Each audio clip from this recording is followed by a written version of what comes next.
Tornado prep with Aldabras.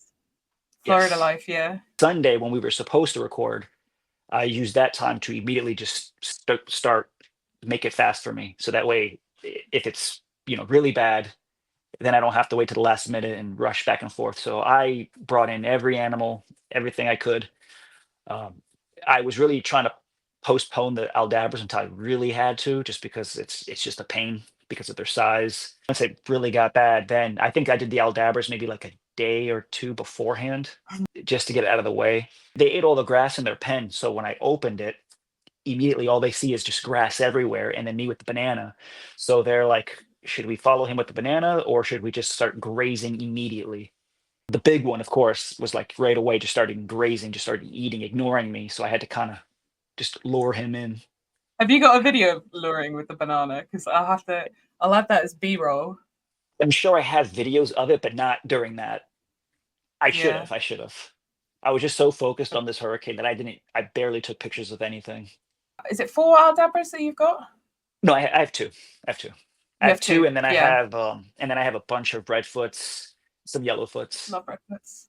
and then I have probably like 20 or more ornate box turtles.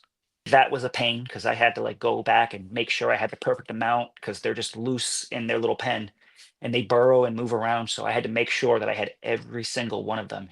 I had a triple count. Mm. And then even when I was done, I threw food out there just in case to see if anyone would Mm. come to make sure I got everybody.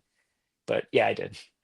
Those are easy compared to the Aldabras. Do have a giant, like small little building for them to go into that I made, and it's pretty strong. They were predicting flooding, so that little house that I made for them 100% would have flooded had we had it. Looking back, we actually didn't. I could have just put them all in there, but we didn't know at the time. We've just discovered that Aldabras float. Yes. I can't get my brain off of it now. Yep. I guess there's only one way to find out, but I think luring them into water, no matter how many bananas you have, I don't think. I mean, they like water, but Yes. Yeah. I Yeah. just don't So imagine them strong swimmers. I don't think they're swim. I don't think they're good swimmers. I think they just put their arms in and their legs, and they just let the waves just take them wherever they go. I guess because they haven't got anywhere for water to get in, Yeah. so it wouldn't weigh them down. So they would just, And where they're because yeah, from is just a water's bunch of islands. So, um, I mean, they'll just walk into it. I'm sure this one was just in it, walking around, and then all of a sudden, it just got the current just took it. Probably, who knows what happened? But yeah, it was completely just the whole I part would where the love water to. touches the tortoise is just covered in barnacles. Absolute madness.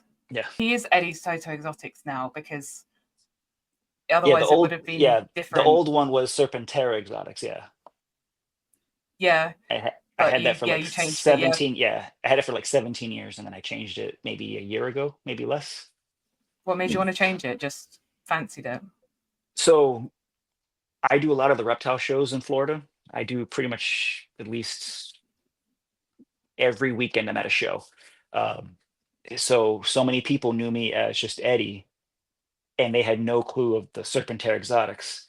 And then one time someone was like, "Hey Eddie, you should follow this guy Serpentera Exotics. He's got the same stuff as you." I was like, that's me. I What a am that guy. coincidence!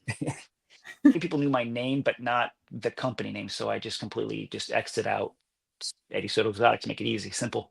That's a shame because it's a really good name. I bet you're a little I bit liked gutted it. about that. A little bit, a Yeah, little it was bit, good. but it made sense. It made sense to do it though. When I was looking for names for my podcast, I came up with so many. There was so many good ones, and then because I was thinking rendezvous isn't really a great word to spell, so when people are trying to type it in, then it might be kind of because it took me a while to be able to remember the exact spelling because it's like Yeah. Ren Rendezvous, but the Yes. name's cool. When you visually look at it, it says in my head what you just said. Yeah, Rendezvous. I really didn't want to be like Eddie Soto Exotics. That's so generic. Everyone has their name and then exotics or reptiles or whatever. And unfortunately, it just made sense. So Eddie Soto Exotics, I'm stuck with it. We were talking about the albino animals as well, weren't we? The toads and because you've got a.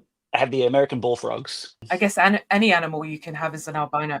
I mean, it depends on what it is, but sometimes it affects them. differently. The albino bullfrogs, there's zero effect to them Yeah, because we were whatsoever. saying that.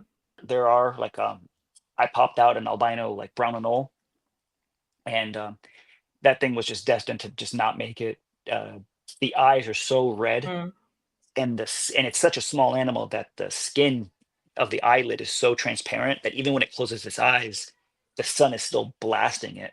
So that yeah. animal, it probably ate maybe once or twice for me, and then after that, it was just 100% blind. It just failed.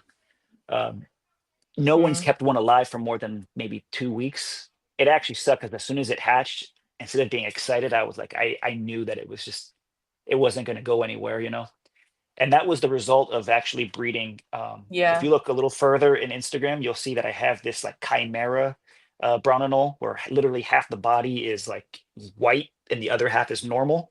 I was Oh. basically trying to replicate that.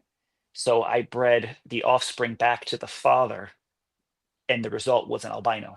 First shot.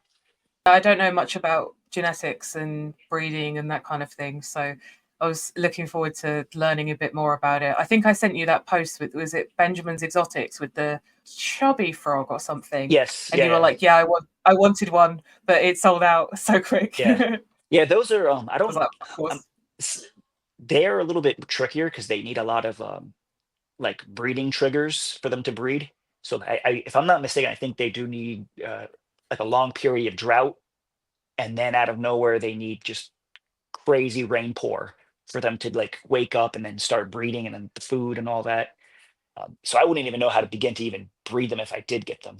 I was going to figure that part out later. Yeah, But yeah, I tried to get yeah. them, and it was they were all gone right away. By the time I sent it to you, and yeah, I was like, of course, you've already seen them, and you I'm tried always to looking get for one. the yeah, I'm always looking for the weird species.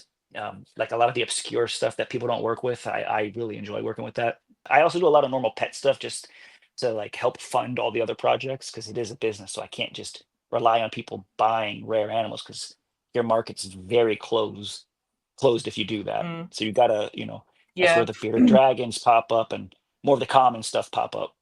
If you breed something rare, the people who are gonna buy it, you're lucky if they even know what they are. And then that Mm. one year that you do breed them, all 50 or 20 people who wanted them got them. So then the next year, nobody wants them because the only people who know what they are already have them. So that's the downside to like a lot of the rarer animals. Hi, everyone. Welcome back to another episode of Reptile Rendezvous. I'm your host, Alex and All Her Animals. And today's guest is a reptile breeder specializing in common and less common types of reptiles and has an awesome collection also. Please welcome Eddie Soto. Eddie, welcome to the show. How you guys doing? Thanks for having me. We had to originally reschedule because of Milton. Or was it Helene the first time, actually? Was it Milton. Helene the Milton. first time? It was Helene Milton, didn't. yeah. Yeah. Helene didn't affect me at all. It was Milton. So, what got you into breeding reptiles, and how did you start your journey? When I was like in middle school, I had a normal ball python, and my mom's friend had a snake that they were getting rid of, and so she just gave it to me, and it happened to also be a ball python of the opposite sex, um, which at the time I had no clue.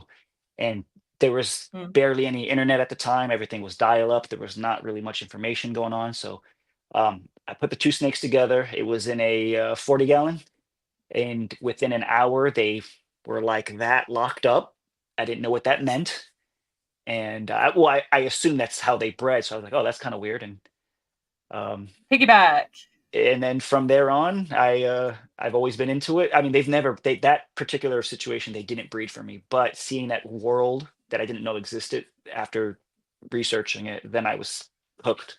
And that was who knows. I mean, before that though, I was keeping reptiles since I was probably like 10, but it wasn't up until that moment that I started to breed. Every single Floridian that I talk to. What was your first pet? Iguana. Yep, It's yep, always an yep. iguana. Yeah, Mine always. was my first pet was a green iguana, and I got that animal when I was probably 9 or 10, and I had it up until I was just entering high school. Look forward to seeing pictures as B-roll if you've got any of you with the iguana. Unfortunately, Like, unfortunately, I don't have any pictures of that animal. Yeah, no. Or maybe just little you. And maybe years ago, maybe uh, an actual like photograph, not like on a, somewhere there's a stack, but who knows where that's Yeah, at. that's kind of the annoying thing about, yeah, about that is it's great having everything on your phone or on your computer because you can access it, but having to actually have physical. So the photo of me holding the turtle when I was a kid, that's a scan of an actual photo. I found loads of old pictures Oh, okay. in I thought that was a stock in photo that the you found. no, that's me. That's me in Germany at my opa's house, holding a turtle. All of the animals behind it have either been mine or Oh, okay. uh, are are still mine. The box turtle wasn't mine. That was just an awesome Budget's frog. I'm not sure if that's my current one. I can't remember. The frilly was one that I looked after at a rescue. The side neck was a rescue one. The hedgehog's mine. The Pac-Man frog was mine. The chinchilla, the Chinese, that's my Chinese water dragon up there. How did I not put that together when we're talking about Chinese water dragons? They're all pictures that I've taken, at least. So Nice. I Okay. just think it makes a cool background. I have it as my desktop background as well. Because Nice. it's Cool. just a cool little collage. There's an Aldabra behind me. Yeah, that was one that I looked after. I've had experience with some really, really cool animals. Can you share some of the most unique or surprising reptiles that you've bred? Oh, that's a good question. So I've bred a species called the conehead lizard, Leomactus serratus. When I bred that, there was zero information on how to breed them. So everything I did was just trial and error, and it worked. But no clue how I did it, but I replicated it years after. But it was all trial and error of what I did. There was no one to go to for that type of information. It was just me. And I've had several of those species, like several types of animals that were in that same category where there's no common name, there's just a scientific name, and you just try to figure it out from Yeah. there. So Mm. several species that I can name off, but that's one of the the conehead. It's got it right there, kind of, if you can see it. I can't wait to get more tattoos of animals. I should be completely covered in tattoos because my wife is a tattoo artist, Oh, but I'm just so lazy that I just don't go there. are there any other unique or surprising reptiles that you bred that you want to talk about? The Galosha, that's one that I just recently bred. The Galosha instrinati, I think it is. It's one of the last. It's like the last reel, or maybe the second to last reel that I posted on Instagram. That was another like rarer animal that I produced. That there wasn't really much information in America, at least. I actually had to contact a couple like European breeders for me to like kind of get all the ingredients and to make it happen, and it worked. That is gorgeous. Yeah. I'm sure I've seen it. I'm sure I've seen it already, but Yeah, I'm trying to make that species more popular in America because they're really I think I'm the only one with that in America right now. In Europe, depending on where in Europe, mostly Germany, there's a lot of breeders that are working with that genus of animals. There's several species of them. They're not really here in numbers in America like they are in Europe. Yeah, it's a cool species. They're all from the Canary Islands. They've evolved basically to adapt to the Canary Islands, so they're mostly plant eaters. They don't look like it, they are, but they more have a diet of like a blue tongue skink. Well, they'll eat okay. just they'll eat fruits, they'll eat veggies, and then occasionally, like if there's insects or even like a rodent, they'll eat that. But as babies, they'll eat insects, and as they get older, it's mostly plant diet and lots of fruit. They love fruit. My mission is to make that a little bit more abundant here. Are there any species that you won't breed and why? Easy sulcata tortoises, just because I would rather have four more Aldabras rather than one sulcata. Sulcatas are just so they just destroy everything. They're not the best pet. They look adorable. They're bred in hundreds and hundreds and hundreds of numbers. They're below the $100 price here, at least in Florida. They are. So at any given Yeah, moment at a reptile show, you can see them for $50, $60, and and they're they tiny. dig. They're very destructive. Aldabras are expensive, so not everyone can have an Aldabra. They're not bred in these giant numbers. Aldabras don't dig to, China. There's videos and pictures of sulcatas just destroying people's foundations of their houses, especially in Florida where they dig too deep and then they'll actually drown because when you dig in Florida, you eventually reach water. There's been cases of where their little tunnels that they dig actually collapses and then they drown. But overall, it's not a great pet for people. And in Florida on Facebook, at any given moment, every day, you'll find someone who just found an adult male just walking around somewhere. So yeah, I won't breed that species. It would be good if they were a bit more regulated. I mean, there's so many reptiles and animals that need to be better regulated, but it's Yeah. the price incentive. It's they are adorable, especially when they're small. It's people not knowing the size that they get to, that they're the third biggest species of tortoise in the world, and then not knowing then the destructiveness, the fact that they can dig through concrete and they will Yep. just I find them, destroy. yeah, I find them far more destructive than an Aldabra. I used to take in them, like I would take any rescues of sulcatas, and they would just wreak havoc in my yard. My yard will turn into a sand dune, and I have two Aldabras, and my yard still looks nice. And my Aldabras were way bigger than any sulcata will get. Yeah. Aldabras It's when, are yeah, rascals. They're yeah, really cheeky, but then they don't have the same destructiveness as a not sulcata. at all. Yeah, And so sulcatas this, are the one species that if they ban in Florida, I'm honestly not upset. as I said, the same kind of issue here is people see them small, don't do their research, and then don't realize that they have to give them up because there's so many that come, and then they're hard to rehome as well because of the Yeah. size and Yep.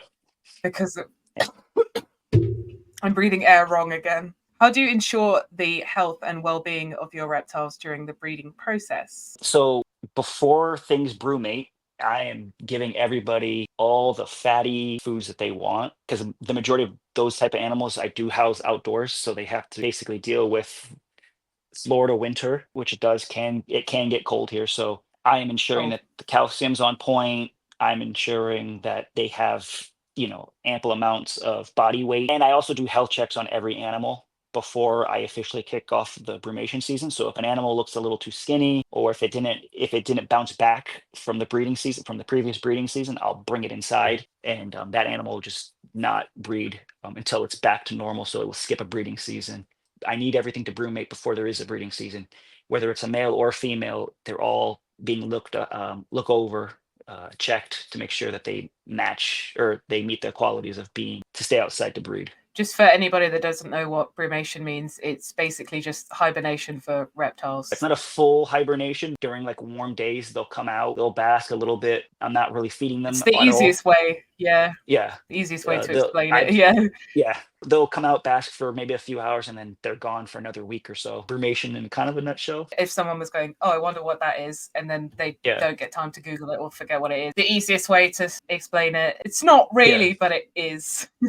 Yeah, I go through every single animal. Doesn't matter the species, just checking them over. And I'm not just checking to see if like they're ready to breed. I'm making sure that do they have any Yeah. injuries? Sometimes these animals, sometimes they'll fight, sometimes they'll be together for years, and one day they have a breakup or Mm. something, and one bites the toe of another one. I'm looking at everything. And a lot of times Yeah. there's at least one or two situations every year where a male or a female is pulled and brought in, and then they'll just skip breeding for that year. That was something that I wanted to have.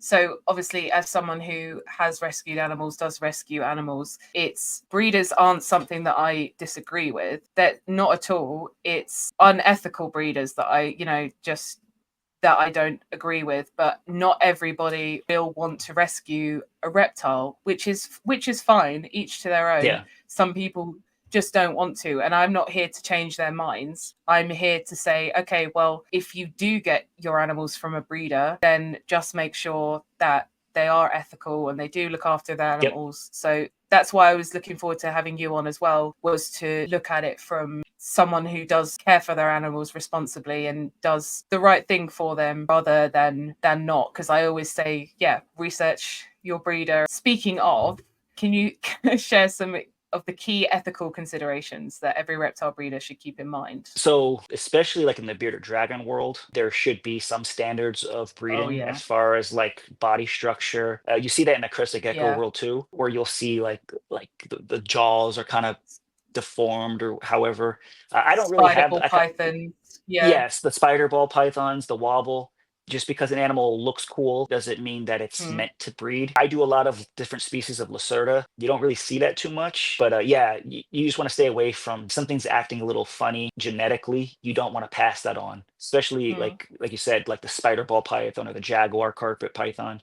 where it affects their Yeah. bodies. I used to breed ball pythons way back when, and to watch a spider ball python eat, it would miss at least 5 times, and then It's horrible. eventually, Oh yeah. yeah. I mean, the animal, the animals, they live, they Exist. they exist, but you don't know how that animal's actually feeling internally. So you just want Yeah. to stay away from stuff like that. I would never, even if I popped up a crazy morph, like I was saying, that albino brown anole, let's say I figured out how to get it to Yeah. live. What would be the point to produce more of those things? It's Exactly. another example is like the silky bearded dragon. You breed two, Horrible. yeah, you breed two leatherbacks together, Horrible. and I think at least 25% should be silkies. Visually, you take away the scales of the animal, the color is actually more vibrant, but that animal lives a terrible life. The scales are meant to protect the animal from the sun. The bearded dragon needs the sun. So you get this It's giant horrible. oxymoron of an animal that can't survive. And then there's people who have them as pets, as rescues, and then they have to lotion the lizard, which that just sounds weird right off the bat. You don't want to be that guy who lotions a lizard. But yeah, Rub the lotion on its skin. yeah, or else it Yeah. gets the hose again. Yeah, you don't want to. That animal Yeah, lives you got it. that animal lives a terrible life because you never know what wattage of bulb can that animal truly take. So A you're just horrible, assuming, horrible yeah. existence. And the bearded dragon by itself can take like a good amount of basking temperatures, but there's no number Yeah. for a scaleless bearded dragon. It's just an animal that should never exist, but they What still I do. say is it's basically just playing God. You're Yeah, breeding something that naturally has scales, has had scales for its entire evolution, and you're taking them away for your own aesthetic purposes. And I have looked after scaleless beardies before, and the amount of problems they have with shedding, yeah, you can just tell that they're miserable. It is a miserable, painful existence. And the yeah, fact that anybody would do that for money is beyond me, yeah. because it's not even worth it. They feel like a man's dangly bits. I try and make it family friendly, and just so much work that goes into, and then they don't even shed properly anyway. Yeah. And the pain, and it's Yeah, just it's not not worth it. not one for me. Yeah. And Yeah. Because of the species I breed, I don't really have those problems. But again, if I was a bearded dragon breeder and all that, I've seen bearded dragons with like squished faces and bug eyes, and you just want to avoid all that. So I've never experienced it other oh than yeah, the one albino animal that I produced. It wouldn't be worth it. one of my bearded dragons has the frog eyes, the bug eyes, and a lot of people, they look at it and they go, "Oh, that's so cute." But then when you tell them why they're like that, they're kind of like, "Oh, I didn't realize that was," because Yeah. if someone's not going to do their research, if they're not going to know why, they're just going to see it as, "Oh, pretty." That sounds like a bit of a patronizing way to explain it. That's not what I mean. The first time I ever saw a spider ball python, I cried. It's important to do your research. Just make sure that you do your research and reach out to people who will help you. I'm always happy to answer any questions that people have. And if I don't know, then I will ask somebody else. I'll never give you information on something unless I feel comfortable doing so, because that's kind of like the opposite of what I want to do. I don't know everything about everything. Nobody does. And I'm not afraid to say, no, I don't know, but Yeah. bear with me and I'll get back to you on it. Primarily, Instagram is going to be the best way to get a hold of me. I am on Facebook, but I barely post on Facebook.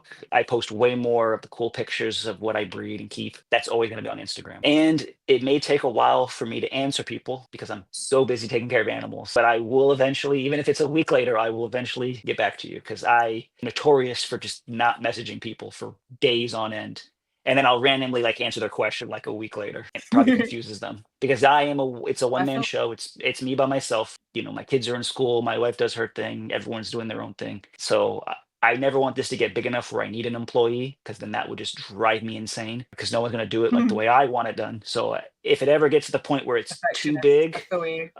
yeah, if it ever gets to the point where it's too big, then that means where I need to hire somebody, that means I need to downgrade because I never want it to get it that bad. I already can't take a Mm. vacation as it is. So I don't want an employee. So, but yeah, it's just me by myself from the moment I wake up till the moment I go to bed. It's something with the animals. A very little bit of that time is me answering people's questions, emails, Mm. or whatever it is. I'm sure like you've messaged me a couple times and it's like a day or two later, I get back to you. I mean, I was going to say, generally overall, I feel quite special because you usually get back to me pretty quick. Oh, So well, I you're feel the loved. yeah. Perfect. But everyone I'm the else, one bear off. with me. Yeah, unless you're me. No, There you go. I feel special. We always have a laugh, and I'm sending you some dumb Florida man meme or Nice. a cool animal that I've seen, or I think I sent you I'm sure I sent you the flag one with the guy Yep. in the wind. That one I have, yeah. And then it's And then just after this, funny. I gotta send you the. Then after this, I gotta send you the Aldabra with the barnacles. Yes, but Because if the worst comes it's to a the real worst, picture.